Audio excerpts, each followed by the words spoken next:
장 15절에서 18절이 되겠습니다. 신약성경 315조 에베소서 5장 15절에서 18절 다 같이 한 목소리로 함께 합독하십니다. 그런즉 너희가 어떻게 행할지를 자세히 주의하여 지혜 없는 자가 지혜하지 말고 오직 지혜 있는 자가 지혜하여 세월을 아끼라. 때가 악하느니라. 그러므로 어리석은 자가 되지 말고 오직 지혜의 뜻이 무엇인가 이해하라. 술 취하지 말라. 이는 방탕한 것이니 오직 성령으로 충만함을 받으라. 아멘. 서울 관악구 행운동에 위치한 애어른교회 원로 목사님이신 최낙중 목사님이십니다. 오늘 본문 중심으로서 성령으로 충만한 사람이라는 제목으로 말씀을 선포하신 할렐루야 박수로 환영하며 하나님께 영광 올려드립니다. 할렐루야. 예, 하나님께 연보 바친 분들이 계시네요. 예, 기도하고 말씀을 전하도록 하겠습니다. 네, 현숙 마음의 소원을 썼습니다. 이숙희, 김응재, 또 정정부. 우리 기도하십시다. 살아계신 하나님을 찬양합니다. 말씀을 전하고 듣는 이 시간 성령님 우리 모두를 진리 가운데로 인도하여 주옵소서. 사람의 말로 받지 않고 하나님 말씀으로 받아서 그 말씀이 듣는 자 속에서 능력으로 역사하여 주옵소서. 마음의 소원을 봉투에 썼습니다. 믿음으로 하나님께 연보를 바칩니다. 이 중심을 받아주시고 믿음대로 소원대로 이루어지게 하여 주옵소서. 예수님 이름으로 축복하고 기도합니다. 아멘. 미국에서 가장 교회를 크게 부흥시킨 분이 계십니다. D.L. 무디라고 하는 분이죠. 그의 학력은 초등학교 4학년 중퇴자였습니다. 어느 전도 집회 때 말씀을 마치고 이제 내려오니까 어느 대학 교수님이 다가오더니 오늘 말씀 중에 문장이 한 30여 군데 틀렸습니다. 그렇게 지적을 하더래요. 그래서 죄송합니다. 제가 공부를 많이 못해서 그러네요. 죄송해요. 그리고 그 교수님을 이렇게 바라보면서 그런데 교수님 몇 명이나 전도하셨어요? 그러니까 막 도망치듯 가버리더래요. D.L. 무디는 비록 학력은 초등학교 4학년 중퇴자였지만 성령의 불을 받고 난 이후에 미국의 역사에서 150만 명을 전도했던 대단한 사람이었어요. 신앙생활을 하는 교회라는 특수사회는 영적인 사회이기 때문에 뭐 세상에서 공부를 얼마나 많이 했는지 뭐 세상 주의가 어떠한지 재산이 어떠한지 뭐 가문이 어떠한지 이런 것은 별 의미가 없고 주님께서 베드로가 주는 그리스도시요 살아계신 하나님의 아들입니다라는 위대한 신앙 고백을 할 때 바요나 시몬아 네가 복이 있다. 이를 네게 알게 하니는 머리가 좋거나 뭐 공부를 많이 쌓는 게 아니고 하늘에 계신 내 아버지께서 알게 하셨다. 내가 이 반석 위에 내 교회를 세우리니 세웠으니 과거형도 아니고 세우니 현재형도 아니고 세우리니라는 미래형으로 말씀하셨는데 그래서 교회는 언제 탄생되느냐. 예수님이 부활하고 40일 동안 이 땅에 계시다가 감람산에서 승천하시고 예루살렘 떠나지 말고 아버지 약속한 것을 기다리라고 하는 명령을 듣고 열흘 동안 기도에 전혀 힘썼던 그들, 즉 예수님이 부활한 날로부터 시작해서 50일째 되는 날 오순절날 성령이 강림하게 되므로 신약의 교회는 탄생이 됐고 그래서 사도행전은 전도행전으로 전도행전은 성령의 행전으로 이렇게 이어지고 있다. 그래서 사도행전을 역사서라고 말을 하는데 역사는 끝나지 않았습니다. 현재 진행형입니다. 우리는 사도행전 29장 30장을 써내려가야 하는 성령의 충만한 사람이 되어야 될 줄로 믿습니다. 아멘. 성령 받기 전에 교회 다니고 예수 믿는 것은 그냥 믿어보는 거예요. 그 출발이 자기죠. 그런데 성령을 받으면 믿어집니다. 기도하면 된다. 믿어집니다. 순종하면 된다. 믿어집니다. 그래서 11조 바치고 전도하고 충성봉사하고 자존심 상해도 내려놓고 비우고 충성봉사하는 것. 그래서 하나님의 자녀로 이렇게 거듭나게 하고 자녀 노릇을 되게 하는 것, 교회가 부흥되게 하는 것, 성교가 되게 하는 것, 그건 다 되게 하는 것은 성령님이 하시는 거예요. 그러니까 힘으로 능으로 아니 되나 나의 영으로 된다, 그렇게 말씀을 하셨어요. 아멘. 예수님은 성령과 밀접한 관계가 있어요. 성령으로 잉태되었고 또 세례받을 때 성령이 비둘기같이 임하셨고 사역을 하실 때도 하나님 아버지께서 성령을 한량없이 부어주셨어요. 아멘. 그리고 마지막 떠나실 때 성령으로 명하셨어요. 아멘. 그런데 그 예수님을 본받은 사람들을 사도행전 11장 25절에 보니까 안디옥에 가서, 그 안디옥에 가서는 이제 예루살렘에 이제 박해가 너무 심해지니까 박해를 피해서 마치 1620년경에 영국의 메리 여왕이 우리 기독교 신자들을 너무 박해하니까 신앙의 자유를 찾아서 메이플라워라는 배를 타고 66일 동안 대상을 건너 미국에 건너간 것처럼 이들도 예루살렘에 있으면 다 잡혀 죽을 것 같으니까 복음을 전하기 위해서 사방으로 흩어졌던 사람들이 이 안디옥 교회를 개척을 했어요. 그러니까 안디옥 교회는 목회자를 통해서 세워진 교회가 아니고 흩어진 일반 평신도들을 통해서 세워진 교회입니다. 근데 당시에 이 안디옥은 세계적인 교통 요지였고 상업도시였죠. 그런데 거기에 신도수가 많아지면서 이제 예루살렘 교회가 목회자를 파송을 하게 됐고, 거기에 목회자가 가서 또 바울을 또 초청을 하면서 전도하고 양육하는 일을 열심히 하면서 비로소 그리스도인이라는 이름을 받게 되었더라고요. 비로소가 뭐예요? 진즉 되었어야 할 일이 이제 와서 되어진다 하는 게 비로소예요. 그리스도인은 무슨 뜻이에요? 두 가지 의미. 하나는 그리스도에게 속한 자, 하나는 그리스도를 닮은 자. 그래서 예수 믿는 사람들에게 붙여진 최종적인 이름이 그리스도인이에요. Are you Christian? 당신 그리스도인입니까? 라고 물을 때 Yes, 나는 크리스천이다라고 대답할 때 리얼 크리스천 하고 물을 때 대답해야 돼. 정말로 진실된 그리스도인입니까? 라고 할 때 예수 닮았어요? 예수 닮았어요? 마음과 생각과 은행 심사 전체가 아니 삶이 예수 닮았어요? 그게 그리스도인이란 뜻이에요. 아멘. 네, 오늘 본문 말씀의 내용은 사도 바울이 3년 동안 머물러서 세웠던 에베소 교회에 나중에 다른 곳에 가서 사역을 하면서 이제 들은 소문을 들으니까 좋은 것도 있지만 교회 안에 좀 나쁜 것도 있다는 얘기를 듣고 이제 사도 바울이 그 로마에 가서 전도하다가 감옥에 갇혔을 때 그때 썼던 옥중 서신 중에 하나가 이 에베소서인데, 여기에 본문 말씀 보면 술 취하지 말라, 이는 방탕한 것이니 오직 성령의 충만함을 받아라, 그렇게 했거든요. 그러니까 이게 분명히 그 수신자가 예수 믿는 사람들인데 교회에 나오는 교인들을 향해서 술 취하지 말라는 말을 한 것을 보니까 아하, 술 취해가지고도 교회 온 사람이 있었구나, 그걸 금방 알게 돼요. 그러면 그때 당시에 문화를 알아야 돼요. 문화. 에베소라고 하는 그 지역은 원래 술의 문화로 찌든 도시였거든요. 예.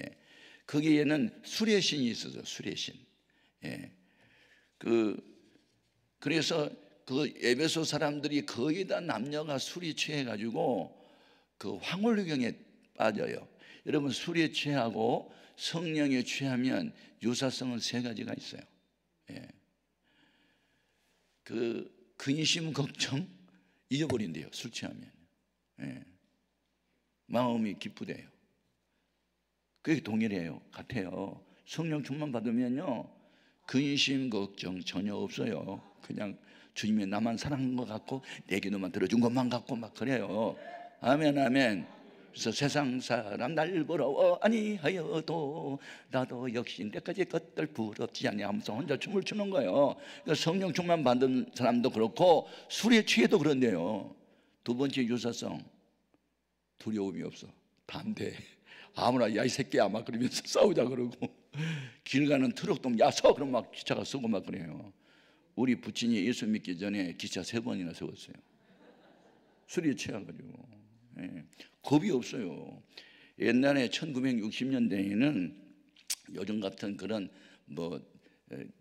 기관차가 아니고 전동차도 아니고 전기기관차라 해가지고 석탄에다 불을 지펴서 이제 물을 끓여가지고 전기를 폭발시켜서 이제 거의 전기기관차잖아요. 서태fun이 발명한 거. 칙칙 푹푹 하고 다니는. 저 모퉁이에서 오르막길로 올라오는 이제 차가 있잖아요. 많이 짐을 싣고. 그럼 우리 아버지 술 취해가지고 야 이 새끼야 서 막 그러면, 그럼 한 200~300m 알면 딱 보이거든요. 기관사가. 미친 사람이 팬티만 하나 입고 막 서라고 하네. 저 미쳤나 봐. 계속 하면 죽겠다. 그래가지고 한 20m 30m만 해서 3번이나 섰어요. 나 창피해가지고 어렸을 때 그냥. 예. 누구 집 아들이야 그러면 금방 알아요. 기차 세운 집의 아들 막 그렇게. 술이 취하면 두려움이 없어요. 예, 기쁘고 즐겁고 근심 걱정도 사라지고 막 할 말 안 할 말 다 해요. 그 술 취하면 막 속에 담아놨던 말 다 해버려. 술 취하면.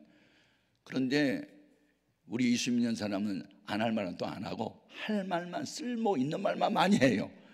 그래서 사도바울이 쓸모 있는 말을 너무 오래 해가지고 밤중에 오래까지 설교하다가 유도고라는 청년이 졸다가 떨어져 죽어버리잖아요.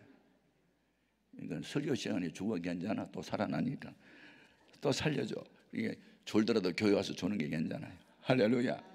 얼마나 설교를 오래 길게 했으면 그냥 피곤을 못 이기고 떨어져 죽어버렸을까.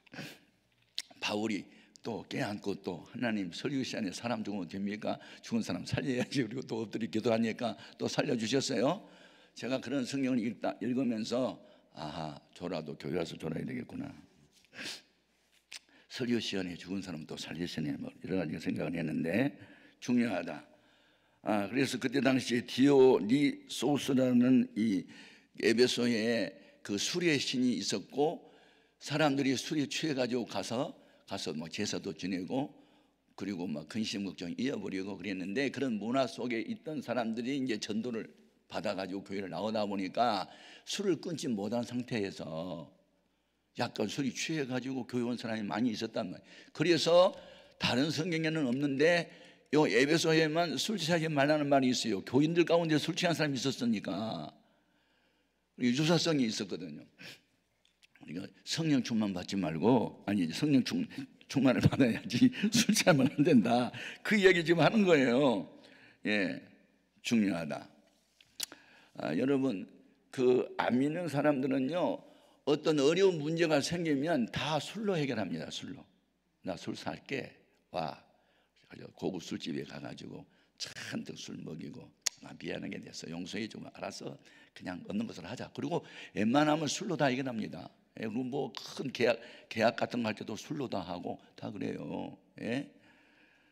그런데 이 술의 얘기가 이제 나오니까 1940년대에 이제 일본이 2차 대전을 일으켰고, 진주에 있는 그 미 군함 7척 중에서 4척을 파괴했을 때 그 소위 자살 특공대가 있었어요. 감히 대하는 무슨. 근데 그 사람들이 자살 폭탄, 그러니까 비행기에다가 폭탄을 잔뜩 싣고 그 미군 함대가 있는 그 군함 위에 가가지고 그냥 폭탄을 싣고 그냥 떨어져 버린 거예요. 그러니까 배가 4척 부서져 가지고 2,787명이 그때 죽었고, 민간인도 87명이 죽어서 거의 2,800명이 넘게 죽었어요.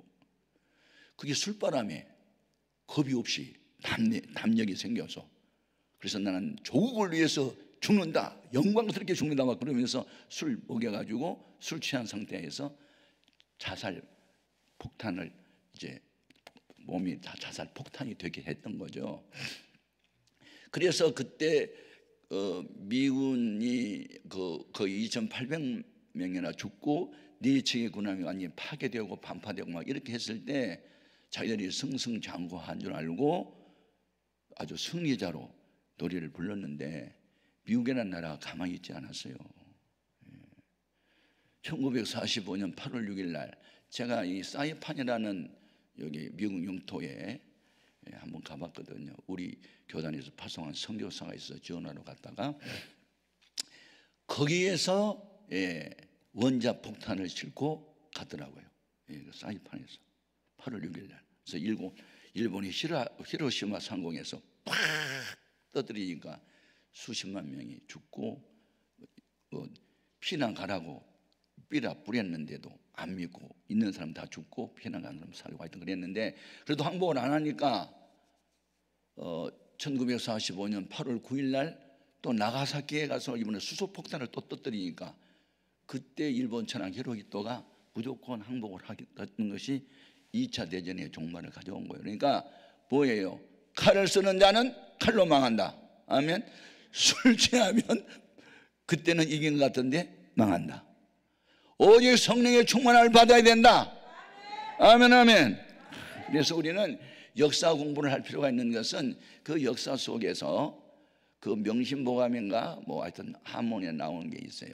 그 역천자는 망하고 뭐 순천자는 흥한다 뭐 그런 문구가 있는데 하여튼 하늘의 뜻을 거역하는 나라와 민족은 항상 망했고 하늘의 뜻을 순종하는 나라와 민족은 하여튼 흥했어요.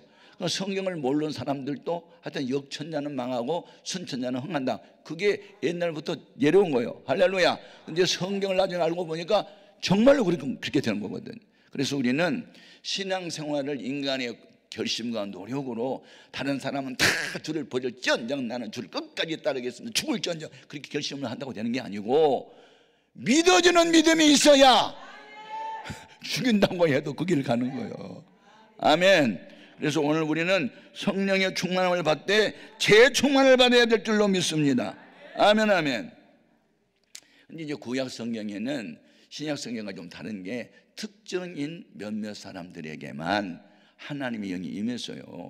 그래서 역대 왕들 가운데 하나님의 영의 인도를 받은 왕들은 끝내 승리를 하고 그렇지 못한 왕들은 뭐 다 세상적인 방법으로 정치하다가 다 망하고 했는데 유다 왕 중에 히스기야라는 왕이 있어요.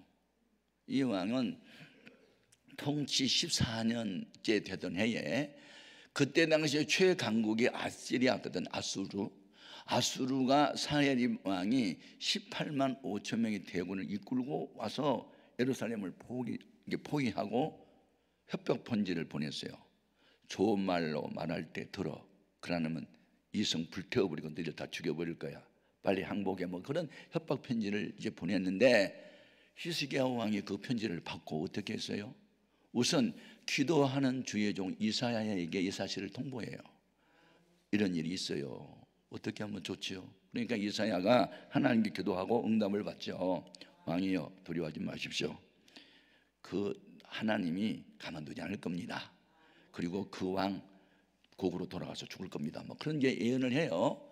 그런데 히스기야 왕이 그 사람을 통해서 보낸 협박 편지를 가지고 성전으로 나가서 하나님 눈이 있으면 좀 보세요. 귀가 있으면 좀 들어보세요. 지금 안 믿는 불신자가 하나님 믿는 우리 백성 다 죽여버린대요. 불살라버린대요. 어떻게 하면 좋아요? 어떻게 할 방법은 나는 모르겠고 힘도 없어요. 하나님 도와주세요. 기도가 뭐예요? 기도는 무지무능한 인간이 전지전능하신 하나님께 도움을 청하는 게 기도요. 그러니까 자기 자신이 뭐 꽤나 힘이 있다는 사람은 기도를 잘 안 해. 의지할 것이 뭐 돈이 있거나 권력이 있거나 뭐가 있으면 하나님께 도움을 안 구해요. 아무 도움이 없는 사람만 주님만 찾는 거예요.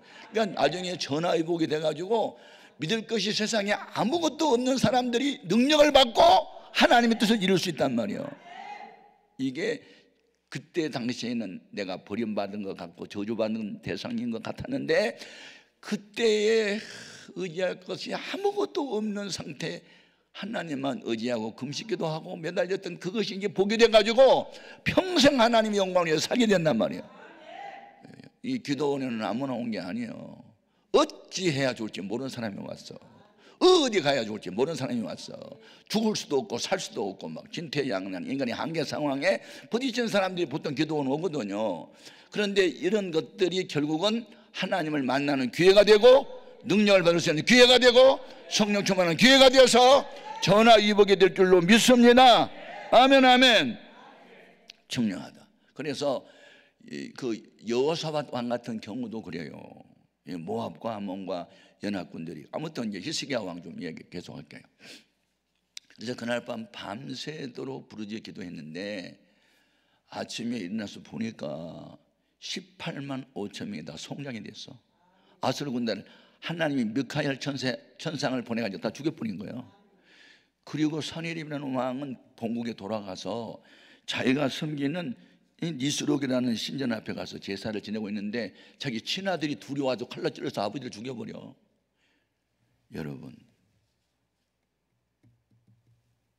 이 나라 뭐 우리보다 강대한 나라, 우리 뭐 침략할 수 있고 뭐 하지만요, 일본이 그 괜히 우쭐 두고 까불다가 원자폭탄, 수소폭탄 세례받고 항복하고, 지금은 미국이 기침만 해도 쩔쩔매는 나라가 됐고, 한때는 1960년, 70년대만 해도요, 야, 일본 경제가 우리나라보다 30년 앞서갔어요. 모든 것이. 그래서 저도 1980년도 처음에 일본 가가지고 전기밥솥 사왔어. 그런데 제가 중국에 선교를 갔더니 와, 지금 한국에서 오는 사람 다 한국산 전기밥솥 사와. 일본산 안 사와. 한국의 경제가 일본을 지금 앞서가고 있고, 아멘. 자동차도 세계 4위에 올랐고, 군사력은 세계 6위에 올랐고, 우리나라 지금 선진국으로 가고 있고, 하나님이 북한에서 저게 이 공산당이 뭐 불보다 되게 한단 바람에 우리 기도를 주여 아버지 저 찾다 보니까 하나님이 기독교인들을 보시고 이 나라를 복 주신 거예요. 정치인들이 좀 알았으면 좋겠어. 아멘. 그래서 지금 동성애 뭐 자꾸 하고 뭐 차별금지법 어떻게 하고, 이거 내가 앞장서 반대하고 있는데, 아이고. 그래서 다행히도 지금 우리 기독교인들이 워낙 전국적으로 이제 퍼져가지고 연합을 하고 있으니까 기독교인들 의식하면서 그 차별금지법을 지금 통과 못한 지가 15년째 지금 되고 있어요. 아멘. 기독교인들을 건드리는 것은 하나님에 대한 도전이기 때문에 하나님이 가만두지 않잖아요. 아멘 아멘. 중요한 거다. 그래서 아무튼 오늘 본문 말씀에 이 에베소 교회 성도들에게 성령 충만을 받은 것이 술 취한 것을 보다 우월하고, 술이 취하면 결국 폐가 망신한다. 제가 그 존 F 케네디 그 아버지가 쓴 자서전에 대한 얘기를 들었거든요. 미국 가서 그 아들이 그 40대 초반에 케네디가 미국의 대통령이 되면서 뭐 떠오르는 태양하고 대단했잖아요. 근데 이제 저격을 당하고 암살을 당했어요. 그 동생도 국회의원인데 또 암살당하고 막 계속 죽으니까 아버지가 어느 날 주의 음성을 들어요. 내가 양조장을 해서 술을 팔아 돈을 많이 벌었는데 술 때문에 병든 자가 얼마나 많으며, 술 때문에 교통사고 난 사람이 얼마나 많으며, 내가 이렇게 범죄했다고 양조장 했던 걸 통해 자백하면서 자서전을 썼어요. 여러분, 술 장사, 술 마심, 취함, 결국 방탕하게 되고 폐가 망신으로 가게 되는 줄로 믿습니다. 아멘. 그래서 성령의 충만함을 받게 되면 믿어지는 믿음으로 산다. 그래서 기도한다. 내가 못하는 거 하나님 해주세요 하고 기도한다. 그러면 하나님이 그렇게 또 하신다. 성령 충만함을 받으면 두 번째는 세월을 아끼는 거예요. 세월을. 여기 세월을 아끼다의 원어에 보면 기회를 사다로 되어 있거든요. 기회를 사다. 성경에 복받을 기회를 잃어버리고 평생 울고 사는 사람을 하나 소개하고 있는데, 그게 에서의 친형, 아니다, 야곱의 친형 에서잖아요. 에서는 아버지하고 친하게 지냈고 야곱은 엄마하고 친하게 지냈는데, 그래서 이삭은 큰아들 에서가 사냥해서 잡아온 짐승 불고기를 그렇게 좋아했나 봐요. 아무튼 그래서 그거 좋아했고, 이 야곱은 또 여성적인데 어머니하고 또 친하게 지내면서 팥죽을 쓰고 있는데, 형 에서가 사냥하고 돌아오니 시장하고 피곤하고 배가 고플 때 그때 팥죽을 쓰고 있으니까 야 팥죽 좀 가져와. 그러니까 공짜가 어디 있어, 나보고 형이라고 불러. 그러면 팥죽 줄게. 야 배가 고프지면 네 형이고 동생이고 나발이고 너 다 가져. 그리고 팥죽 한 그릇에서 장자의 명목을 판 게 평생 후회해도 돌아오지 않았어요. 기회를 잃은 거야. 성령 받은 사람은 기회를 사요. 하나님의 영광을 돌릴 수 있는 기회가 오면 하는 거예요. 불문불 속에 들어가도 절하지 않아요. 사자굴 속에 던져도 기도를 계속 하는 거예요. 이게 기회를 사는 거거든. 위기는 기회다, 막 그렇게 생각하고. 저는 내 인생을 살아오면서 위기가 기회에 대해서 목사 됐어요. 만일 제가 그 위기가 없었으면요 목사 되지 않아요. 저는 어떤 위기인가? 병에 걸렸어요. 병. 12지향 교회에 나는 그 위가 쓰리고 아프고 막 칼로 찔러내는 것처럼 막 잘라내는 것처럼 아프고. 그래서 병원에 갔더니 위 12지향 교양이라고, 또 만성 위염도 있고, 그런데 자꾸 기침도 나고, 그래서 이제 엑스레이를 찍어봤더니 제가 이제 군대 가서 알았던, 군대 가서 한 8개월 동안 직장 군 생활을 하고 있는데, 하여튼 갑자기 속이 쓰리고 아파서 이제 병원에 갔는데 12장 궤양이고 기침도 나고, 또 65kg 몸무게가 갑자기 뭐 53kg까지 빠져버리고 삐쭉 마르고. 그래 이제 엑스레이를 찍어봤더니 왼쪽 폐가 폐결핵 환자야. 그러니까 거기 와가지고 이제 결핵을 또 앓게 된 거예요. 한 8개월 동안 앓은 것 같아요. 결핵이라는 병은요 하루 이틀에 낫는 병이 아니에요. 최소한 6개월 동안은 치료를 해야 되고, 아이나 뭐 파스 이런 약을, 독한 약을 한 6개월 먹어야 되고, 고단백, 그러니까 막 고기 같은 거, 그런 거 영양가 높은 음식을 많이 먹어야만 이게 치유가 되는 약인데, 그래서 이 결핵이라는 병은 후진국 병이거든요. 제가 북한에 몇 번 다녀왔는데 북한 진짜 결핵 환자 많더라고요. 못 먹어가지고. 후진국 병이에요. 못 먹으면 결핵 걸린 거.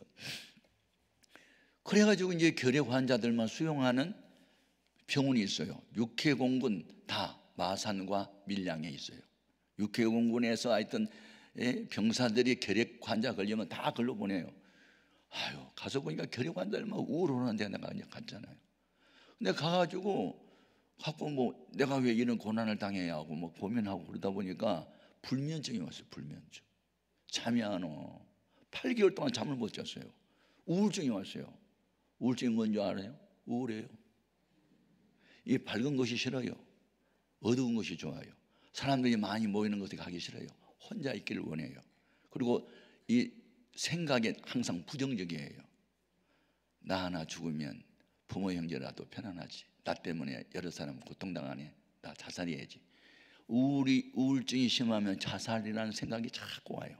그래서 제가 불면증 환자니까 병원에서 이제 처방을 했는데 세코날이라는 미제 수면제가 매일 밤 처방에 나와요. 근데 그걸 먹어도 잠이 안 오니까 자살이 죄인 줄 모를 때예요, 그때가. 그래서 이제 수면제 먹고 죽어야 되겠다. 그래서 40알을 목표로 33알까지 모았어요.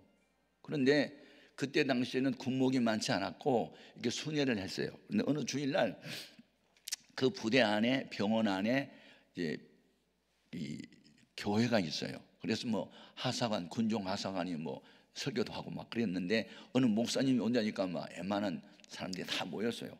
근데 목사님이 그때 사순절 때 오셨거든요.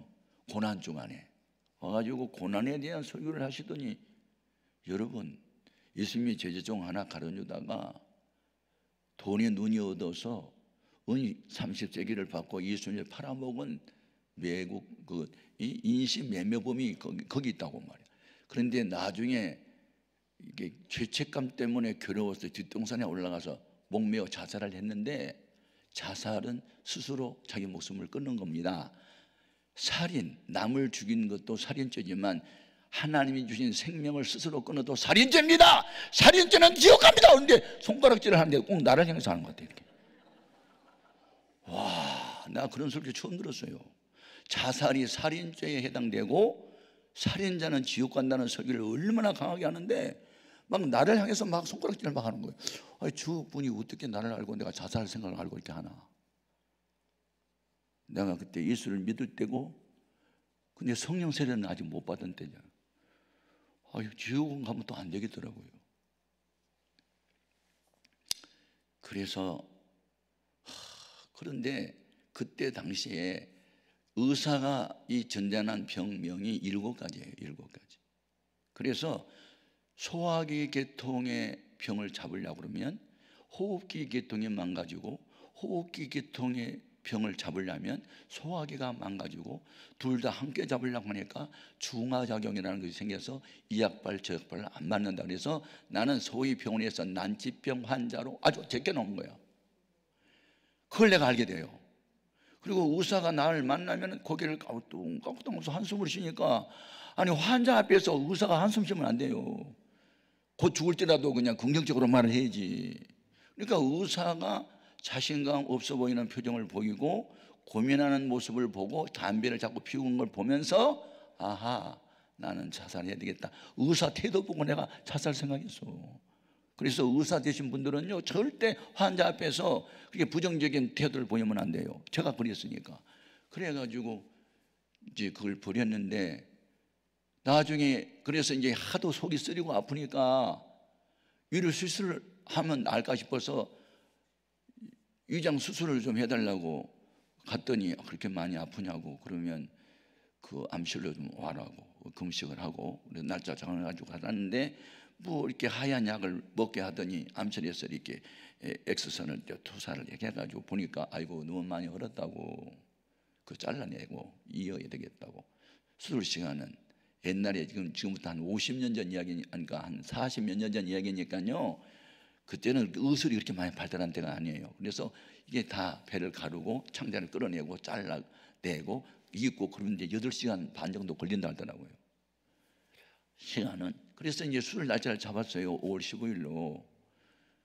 그런데 이제 월요일 날이 수술 날인데 주일날 낮 예배만 있고 밤 예배는 없어요, 군대는. 그래서 이제 밤 예배 내일 나간 죽는 날이잖아요. 그러니까 하는 게 잘 보이고 싶어가지고 교회를 갔더니 하사관들이 이렇게 모여서 기도를 하고 있는데, 북한에서 1.4 후퇴 때 내려왔다가 이제 고아원에서 2 아들을 맡기고 전도사 됐던 분이 추날이라는 동네에 민간인 전도사님이 계략 환자로 죽어가는 젊은이들을 전도하려고 파송을 한 노명옥이라는 전도사님이 계셨어요. 근데 그 전도사님이 피난 나올 때 남편 순교한 이야기, 2 아이 고아원에 맡겨놨다가 찾아왔던 이야기, 뭐 그런 이야기를 하고 하는데 너무 간증이 은혜가 됐는데, 간증을 듣다가 내가 온몸이 이렇게 저리면서 차가움을 느끼고 찬바람이 쓱 불어온 걸 느꼈는데, 그들은 몰라요. 이거 졸도예요, 졸도. 갑자기 쓰러져 버리니까 응급실로 실려갔잖아요. 응급실에서 하룻밤을 이제 지냈는데, 담당 의사가 수술하려고 아침에 출근을 해서 보니까, 내가 응급실에 있다는 통보를 듣고 와서 이렇게 눈을 뒤집어 까보고 혈압도 재보고 청진기를 딱 대더니 수술 불가. 이런 환자 수술하다가 깨어나지 않음. 내가 이제 눈 감고 다 들었어. 그래서 수술 불가 판정이에요. 그러면 내가 자살하고 죽으면 지옥 가지만 의사 실수로 죽으면 타살이잖아. 그러니까 천국을 갈 수 있잖아. 내가 머리가 핑핑 돌았어. 그런데 이제 자살도 하면 안 되고 타살도 안 되게 돼 있어요. 수술 불가 판정 받았으니 어떻게 타살이 되냐고. 죽으려고 난 수술을 요청했는데. 그러니 어떻게 돼요? 죽는 길은 하나밖에 없다. 기도하다 죽어버리자. 그거 순교잖아. 그래서 죽으려고 기도하다가 불을 받았어. 죽으려고 기도하다가 환상을 봤어. 환상이 어떤 거냐? 7, 8명의 살인자가 손에 칼을, 창을 들고 포위해 오면서 죽여버린다고 포위하는 환상을 봤어요. 그런데 그 7, 8명이 죽이려고 가까이 오고 있는데 내 마음속에, 이제 환상이야, 환상. 내 마음속에 너희들 나 못 죽여, 죽음을 이기신 주님이 나와 함께 해, 내가 그렇게 이제 말을 하더라고. 그러니까 이 새끼 죽어 하고 칼을 막 내 심장을 가지고 찔려고 하는데 주여 하니까 내 손에서 이 뭐지, 단도 같은 은빛 나는 칼이 그냥 탁탁탁탁 막 7개는 날아가니까 7명의 사람들 심장을 찔러버리니까 다 쓰러져 버리더라고. 그런데 쓰러진 뒤에 보니까 그 중에 대장 하나를 보니까 사람이 아니에요. 뱀이야, 뱀. 독사. 이 세상에서 가장 큰 독사. 그게 심장에 비수를 맞고 꽥 하고 입을 있는 대로 벌고 두 혀를 빼 문을고 고함을 막 그렇게 막 으아 하고 있는데 꼬리를 보니까 탁탁탁탁탁 하고 죽을러. 그때 들려오는 음성이 있어요.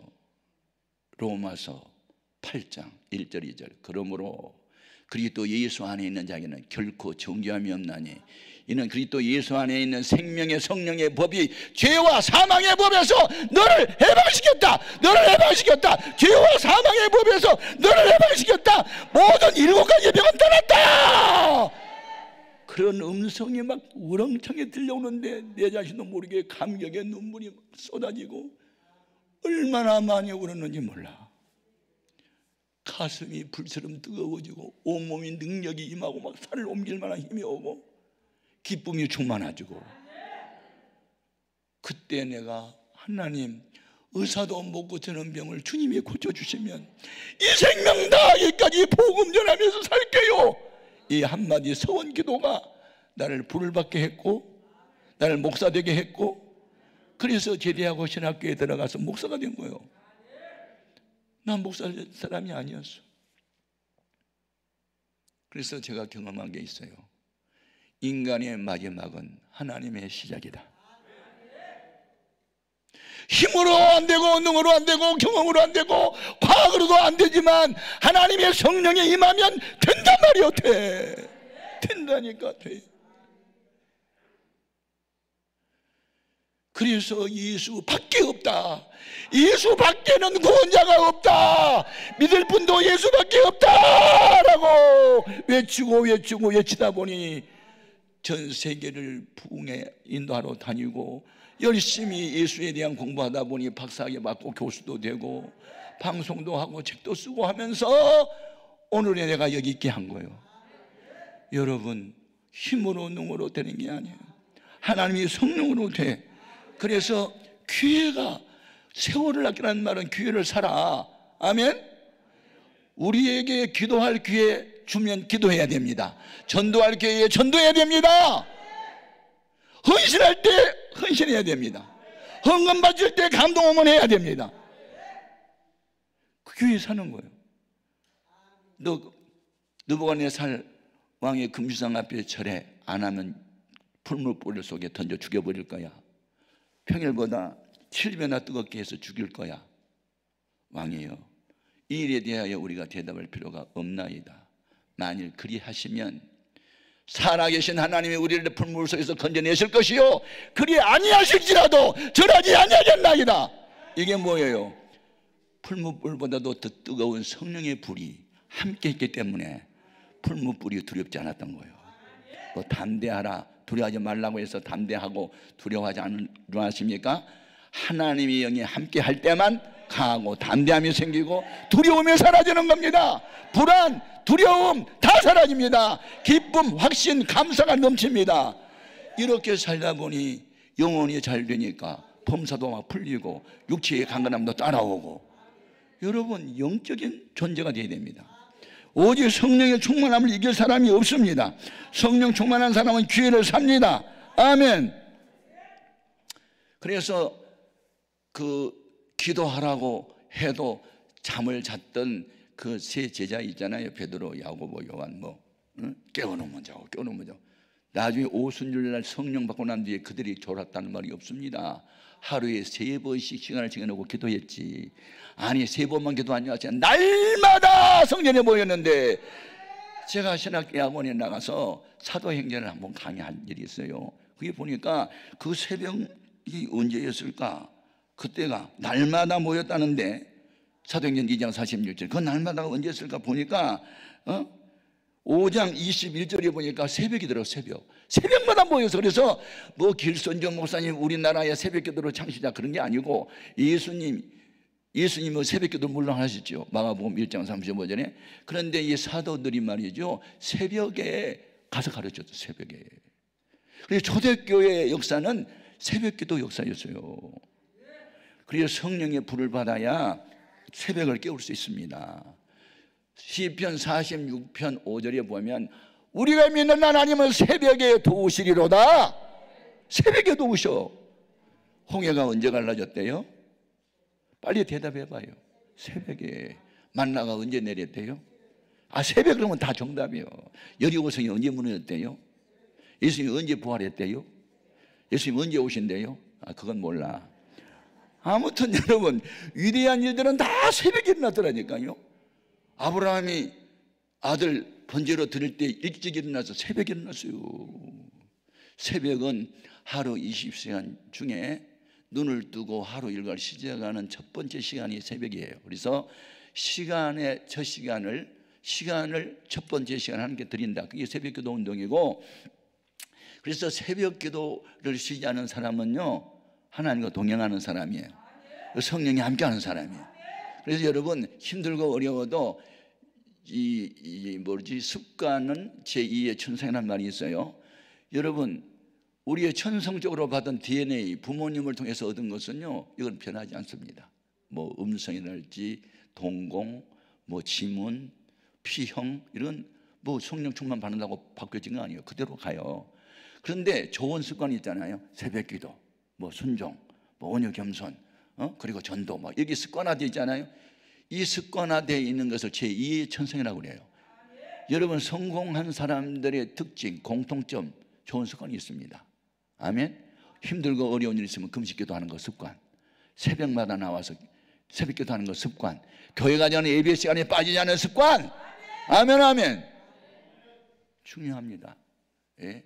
록펠러라고 하는 사람은 성령의 충만을 못 받았는데 어머니가 성령 충만을 받았어요. 어머니가 일라이저 데이비슨이라는 어머니.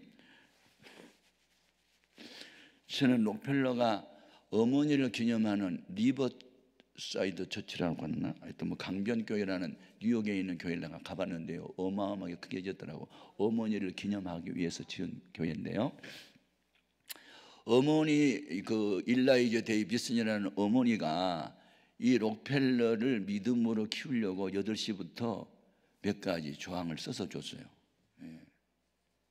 그런데 96세 세상 떠날 때까지 어머니가 명령한 것을 하나님 명령으로 순종하면서 이제 복을 받는데요, 그게 뭔지 아세요? 첫 번째가 주일날이면 본교회 가서 예배 드려라. 예배 드릴 때 두 번째가 맨 앞자리에서 예배 드려라. 맨 앞자리에서 예배를 드리려면 미리 가야 되고, 예배 전에, 시간 전에 가야 되고, 바라보는 것은 목사님만 바라보니까 앞자리에서 드려라 그랬고, 그 다음에 10의 1조는 항상 오른쪽 호주머니에 넣어라. 오른쪽 호주머니 다른 건 절대 넣지 말고 11조만 넣어라, 그렇게 가르쳤고, 아침에 일어나자마자 성경 읽어라. 저녁에 잠자리 들기 전에 하루 일과를 반성하고 기도해라. 남에게 도움을 줄 때는 째째하게 조금 돕지 말고 후하게 도와줘라. 뭐 하여튼 10가지를 줬는데요, 그걸 평생 지킨 거예요. 예. 그리고 52살이 됐을 때 하여튼 신경성 질환이 왔는데 소화가 안 되고 자꾸 몸이 살이 빠지고 머리도 빠지고 뭐 낙도 없고 그냥 돈은 많은데, 그러니까 어머니가 한 가지 제안하잖아요. 야, 젊은이들을 전도해야 되는데 시카고 대학 안에 그 예배당 하나 지으면 좋을 것 같아. 엄마가 기도 중에 그런 생각이 왔는데, 엄마 알았어요, 제가 예배당 하나 짓죠. 그런데 그 약을 먹어도 안 낫던, 뭐 소화도 안 되고 머리 빠지고 몸무게가 자꾸 줄고 했던 병이요, 그 예배당 딱 하나 건축하고 나니까 다 회복이 된 거야. 그래가지고 신방을 나가지고 하나님 기뻐하는 게 예배당 된다 해가지고 4,828개나 지었어. 나는 하나 짓는데도 그냥 머리가 다 빠지는데. 이야, 돈을 벌어도 그렇게 보람 있게 쓰는 거. 예. 어떤 사람은 내가 이 록펠러 이야기하면은 또 록펠러의 부정적인 이야기를 가지고 나한테 와서 막 대시하고 따지는 사람이 있는데, 여러분, 사람은 다 온전하지 못해서 뭐 단점도 있기 마련이지만 우리는 믿음으로 산 부분을 우리는 들춰서 있지만 이건 내 것으로 만들어야 돼. 아멘. 할렐루야. 아, 그게 믿음이고 긍정적인 사고지 뭐 나쁜 것만 자꾸 얘기하는 거예요. 결론은 뭐냐? 여러분, 성령의 충만함을 받으면요 하나님을 깊이 알게 돼요. 모든 범죄의 제1의 원인이 뭔지 아세요? 뭐 교만하니까 망하고 뭐 욕심부리니까. 아니요, 그건 2차, 그 3차 원인이고 제1의 원인은요 호세아서 4장 6절에 나와요. 하나님을 믿는 백성이 망하는 이유, 여호와를 알지 못해서, 성경을 바로 몰라서, 삼일째 하나님에 대한 이해가 부족해서, 그래서 망한대요. 그래서 호세아서 6장 3절에 우리가 여호와를 알자, 힘써서 여호와를 알자. 어떻게 안다? 그게 안다는 것은, 이것은요 이론적 지식으로 알자가 아니고 경험적 지식으로 알자입니다. 하나님을 경험해야 됩니다. 기도 응답을 받아봐야 합니다. 병 고침을 받아봐야 합니다. 불을 받아봐야 합니다. 그래야 하나님이 어떤 분인 걸 말할 수 있습니다. 그렇지 않으면 추측으로 아마도 그럴 거야, 그 추상적인 지식으로 가지고는 안 돼요. 기도하면 응답을 주십니다. 말씀으로 살면 복을 받습니다. 내가 경험됩니다. 그래서 베드로와 요한이 설교할 때, 우리는 전도할 때, 우리는 보고 들은 것을 말하지 아니할 수 없다. 확실한 전도 방법은 간증입니다. 간증. 나 예수 믿기 전에는요 이런 사람이었어요. 나 예수 믿고요 이렇게 됐어요. 예수님밖에는 없어요. 그보다 더 확실하고 확신 있는 전도가 어디 있을까요? 오늘 오전 시간에 오신 여러분 잘 오셨어요. 저도 한때 여러분 그 자리에 수도 없이 왔고 수도 없이 금식하고 울었어요. 예? 금식기도는 아무나 온 게 아니에요. 예? 하나님 만나러 왔어요. 만나고 가셔야 돼요. 뜨거운 불로 임하신 성령이 임하면요 하나님 편에서 문제를 보게 돼요. 태산이 높다 하되 하늘 아래 묘입니다. 예? 제가 러시아에 선교를 갔다가 비행기를 타고 이 동해 그 높은 하늘 위를 이렇게 날아오는데, 이렇게 창밖을 내다보니까 바다 가운데 주먹만한 섬이 하나 나타났어요. 옆에 있는 친구한테, 친구야 저게 무슨 섬이야? 하니까 저 울릉도네. 울릉도가 손바닥만 합니까? 15,000피트 높은 상공에서 바라보니까 그렇게 넓은 울릉도도 손바닥만하게 보여. 믿음이 뭐냐? 하나님의 눈으로 문제를 바라보는 거다. 그래서 비록 어린 소년이지만 키가 2m 90이나 되는 골리앗을 바라볼 때 짐승의 새끼로 보고 쳐버린 거야. 그게 믿음이에요. 하나님의 영이 함께할 때 세상으로 말하면 그런 배짱이 생기는 거고, 영적으로 말하면 그런 담력이 생기는 거고. 그러니까 요한일서 4장 4절에 너희 안에 계신 예수 그리스도는 이 세상에 있는 것보다 크다. 암병보다 크다. 어떤 문제보다 네 속에 있는 예수가 크다. 그러니 두려워하지 말고 놀라지 말라. 강하고 담대하라. 아멘입니까? 그래서 우리는 성령의 충만함을 받으라고 바울이 말한 것은 주님의 명령입니다. 아멘. 이렇게 명한 사도 바울도 성령의 충만을 받으니까 나의 간절한 기대와 소망을 따라 아무 일이든지 부끄럽지 아니하고 이제도 오직 전과 같이 살든지 죽든지 내 몸에서 그리스도가 존귀하게 되게 하리. 하나님, 이는 내 속에 살아계신 분이 그리스도니 죽는 것도 유익함이라. 내가 더 이상 살아야 할 이유가 있다면 너희들의 영적인 유익을 위해서 더 산다고 빌립보서 1장 20절에서 24절까지 밝혔어.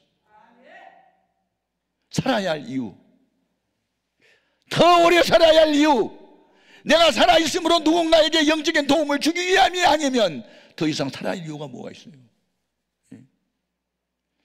성령을 받으면 죽음이 두렵지 않습니다. 한 가지 간증하고 마칠게요. 우리 교회에 황두남이라는 권사님이, 할머니 권사님이 계셨어요. 근데 외아들이야. 남편이 일찍 들고, 그러니까 오직 외아들 하나에게 소망을 걸고 사는데 성균관 대학을 이제 졸업을 했는데 그 대학 캠퍼스 안에서 이제 자기 외아들이 어떤 여학생하고 연애를 했어요. 그래서 이제 뭐 결혼하겠다고 그러니까 우리 집안은 기독교 집안이니 너 우리 아들하고 결혼하려면 교회 나와야 돼.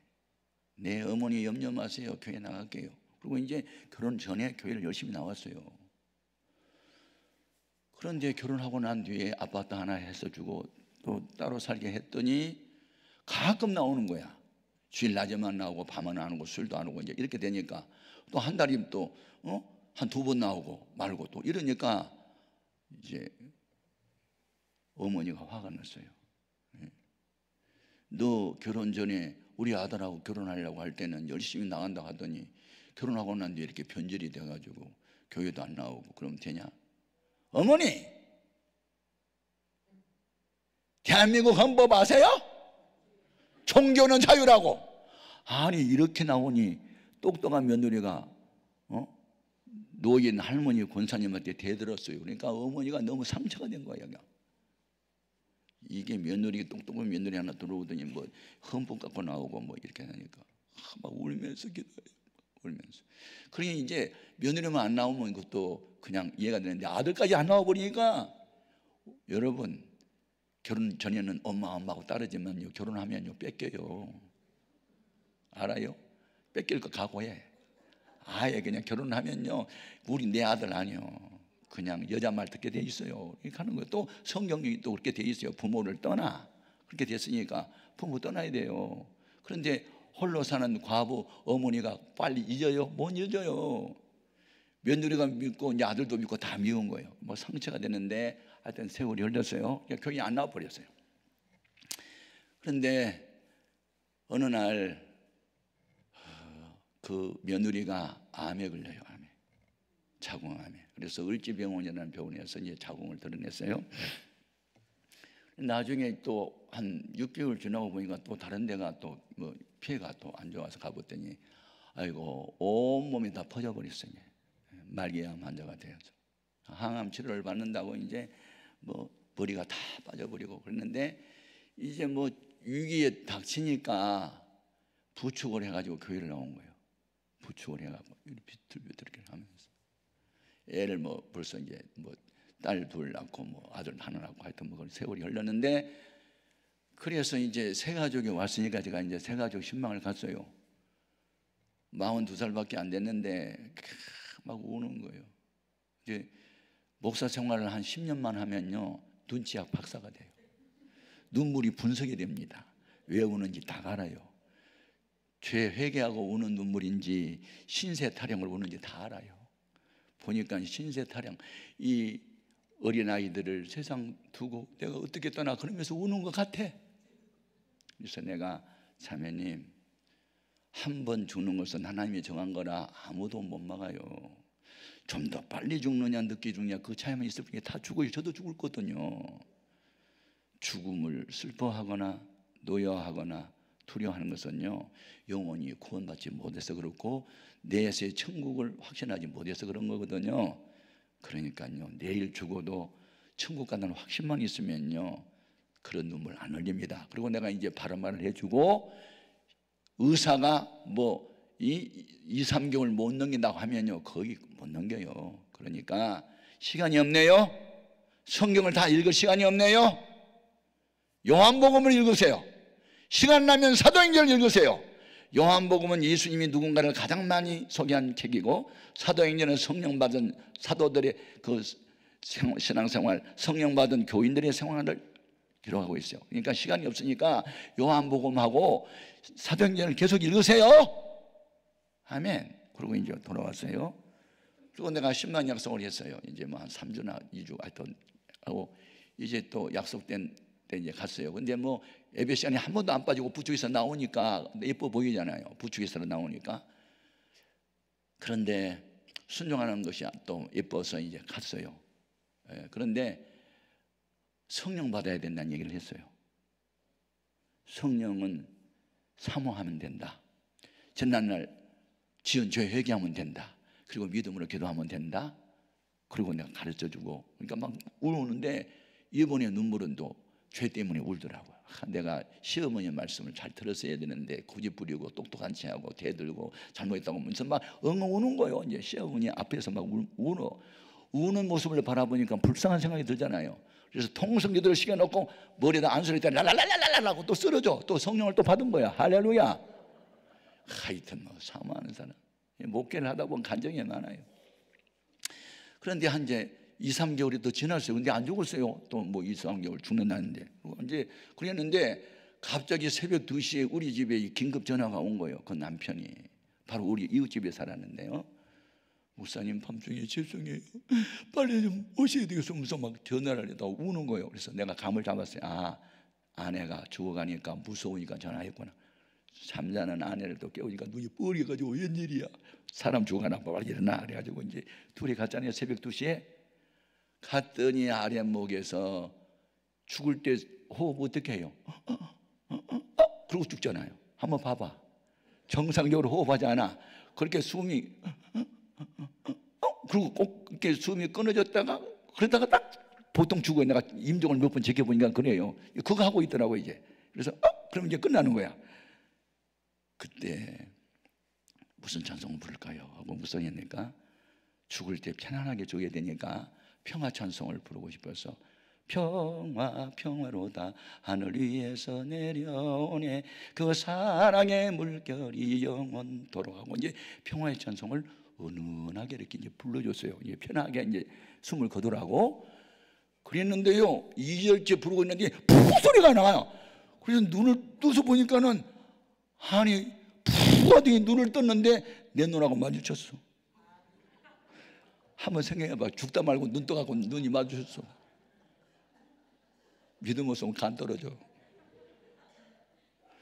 그런데 그것으로 끝나는 게 아니라 찾아보니 웃어요. 죽다 말고 살아가지고 나를 보고 이렇게 웃어. 또 정상으로 호흡이 들어왔는데 그래서 나도 웃어줬지. 이러면서.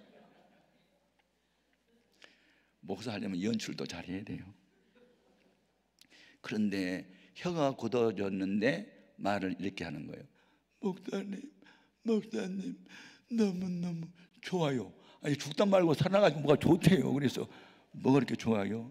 지금요 내가 환상을 봤는데요 예수님이요 하나님 나라에서 흰옷을 입고 얼굴이 해처럼 밝은데요 내가요 황금길을 걷고 있었는데요 내가 결혼할 때 입었던 하얀 드레스보다 더 빛난 세마포를 입고요 제가요 황금길을 걸어가고 주님은 마중 나왔는데요 내 옆에요 천사들이 수도 없이요 내 손을 잡고요 평화 평화로다 하고요 찬양을 부르며 춤을 추다가 지금 내가 환상에 깼어요. 그러는 거예요. 주님이 지금 나보고 오라고 했어요. 그래. 그러니까 남편이 있다가 여보 가면 안 돼. 그 말은 죽어서는 안 된다는 뜻이었어요. 이야, 내가 그렇게 멋있는 죽음 처음 봤어요. 그러면서 목사님 나 좀 일으켜 주세요. 그래. 아니 죽다 말고 지금 눈을 뜨고 호흡을 정상으로 하더니 이렇게 세워달래. 그래서 내가 또 손을 잡고 우리 사람 등을 밀어가지고 또 이제 벽을 등받이 해가지고 또 앉아서 이제 정신이 돌아왔어요. 목사님 아까 불렀던 찬송이 너무너무 멋있잖아요.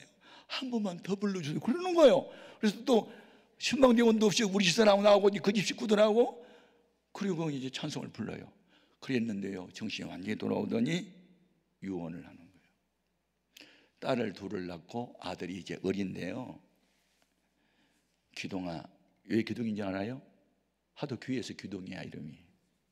딸만 낳다가 그러니까 애가 막 우니까 엄마 나 죽으면 어떻게 살아. 그러고 애가 우니까 기동아 너 엄마 사랑하니? 나 엄마 진정으로 사랑합니다. 그런데 개울물들이 흘러서 냇물을 이루고 냇물이 또 모여서 어디로 가? 바다요. 바다에서 다 만나지? 네. 애가 눈물 꽂혔어요.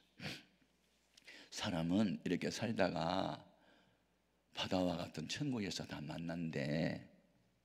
그러니까 내가 먼저 떠나도 주님 품 안에 안겨가고 천국 가니까 너 있잖아, 다음에 엄마 만나야 되잖아. 네, 엄마 만나려면 3가지를 내가 부탁할게. 그러니까 애가요 정신을 바짝 차린 거예요. 첫째, 교회 잘 나가야 돼. 둘째, 아버님 말씀 잘 들어야 돼. 셋째, 공부도 잘했으면 좋겠어. 여러분, 이 가지 체제가요 완전히 서는데요, 제가 놀랐습니다. 어쩌면 교회 잘 나가는 게 1순위, 아버님 말씀 잘 듣는 게 2순위, 학교 공부는 3순위야. 할 말 다 하더니 목사님 갑자기 힘이 빠져나가요. 저 빨리 누워주세요. 누웠어요. 아까 불렀던 찬송 한 번만 더 불러주세요. 찬송을 불렀어요. 눈을 뜨고 보니까 빙긋이 웃고 있는데 숨을 안 쉬어요. 그렇게 세상 떠났어요. 성령 받은 사람의 최후의 모습 따라합시다. 최후의 웃는 자가 승리자다. 성령 받은 사람은요 죽음을 웃음으로 맞이하더라. 제가 그래서 그분 장례식에 가가지고 천국 환송식이라는 이름을 붙여줬어요. 환송해요, 환송. 기쁨으로 보내드리는 거야.